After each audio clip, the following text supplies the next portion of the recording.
Saya tidak peduli siapapun Anda. Anda pernah bermaksiat, Anda pernah berbuat salah. Kita manusia yang tidak luput dari dosa.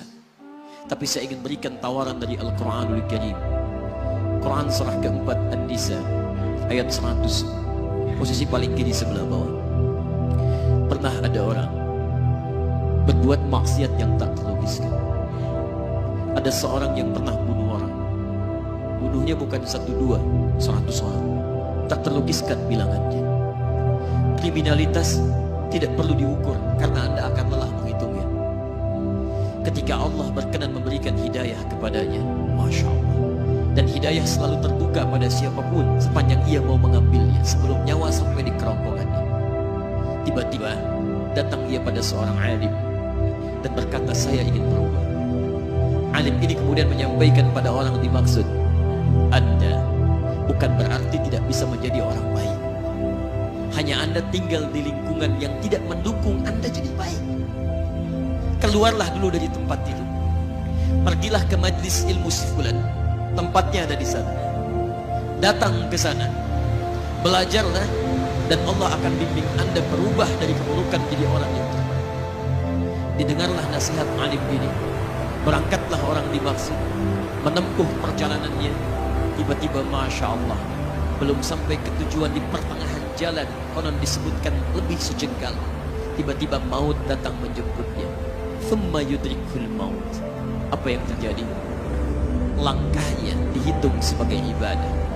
Dalam derapnya dia beristighfar, tobat kepada Allah Subhanahu wa taala.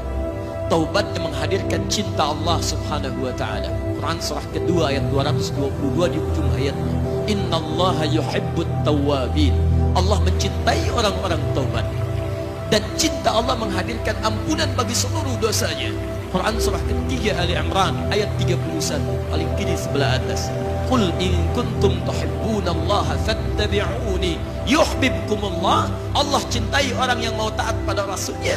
Lihat, ketika Allah mencintai seorang hamba, wa yaghfir lakum dzunubakum, Allah ampuni seluruh dosa-dosanya. Derap langkahnya menghadirkan istighfar, taubatnya menghadirkan cinta Allah menghadirkan seluruh ampunan bagi dosa-dosa yang ia miliki. Maka apa yang terjadi? Di tengah perjalanan maut menjemputnya, thumma yudrikhul maut faqad waqa'a ajruhu 'ala Allah. Dan pahala diberikan kepada orang tadi. Di jalan, maaf, maut datang, taubat diterima, dosa diampuni, dan amalan didapati dengan derap langkahnya. Maka apa yang terjadi? Thumma yudrikhul maut faqad waqa'a ajruhu 'ala Allah. Pahalanya dituliskan oleh Allah, dakhalal jannah, kata Nabi, masuk surga orang itu. Anda bisa bayangkan, pernah bunuh orang 100 orang, mabuk tak terlukiskan, kriminalitas tak perlu dihitung. Ketika dia mau bertobat, datang ke majlis ilmu, Masya Allah, meninggal di tengah jalan, kata Nabi, dakhalal jannah. Bertobat diampuni dosanya, derap langkahnya ada pahalanya, dakhalal jannah. Turun ayat untuk melukiskan tawaran yang sama kepada kita. Wa may yuhajir fi sabilillahi yajid fil ardi muraghaman katsiran was'a. Siapapun yang mau berubah kembali pada ketentuan jalan Allah, kalau dia masih punya batas-batas kehidupan, kami akan berikan kelapangan di sisa hidupnya dan kelimpahan-limpahan kenikmatan selama dia hidup. Wa may yakhruj min baitihi muhajiran ila Allahi wa rasuli. Namun bila ada di antara mereka baru ingin berhijrah, ingin berubah jadi lebih baik dalam pandangan Allah dan Rasulnya, tiba-tiba thumma yudrikul maut, baru keluar dari tempat dia tinggal, belum sampai ke tempat dia belajar, datang maut menjemputnya. Faqad waqa'a ajruhu 'ala Allah. Kami terima semua amalnya, kami ampuni dosa-dosanya, dan kami tuliskan namanya di dalam surga. Bila 100 orang saja yang pernah dibunuh oleh orang ini, pernah bunuh 100 orang, mabuk tak terlukiskan, kriminalitas tak terhitung, mau berangkat ke majlis ilmu, tak sampai ke majlisnya, meninggal dia, bisa masuk surga. Masa Anda yang tidak pernah bunuh orang? Ada yang pernah bunuh orang di sini? Boleh angkat tangan? Ada polisi di sini, langsung saya sampaikan insyaallah. Anda gak pernah bunuh orang, Anda tidak pernah mabuk, Anda tidak pernah berbuat kriminalitas seperti orang dulu. Salah, wajar, tapi pintu tobat terbuka untuk kita semua. Masya Allah, bedanya dengan orang tadi belum sampai ke majlis ilmu. Anda sudah hadir di dalamnya, langsung di rumah Allah, diberikan tempat yang terbaik, dan kita akan belajar. Kalau dengan semua ini belum mempermudah Anda ke surga, dengan cara apa lagi Allah mesti mengantarkan Anda ke surga?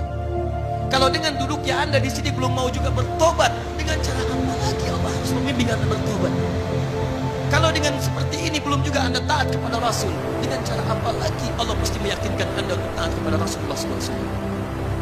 Karena itu teman-teman sekalian, mari kita pelajari ilmunya, dan dengan ilmu itu akan membimbing kita insya Allah kembali kepada Allah sampai mengajak keluarga kita ke surga insya Allah.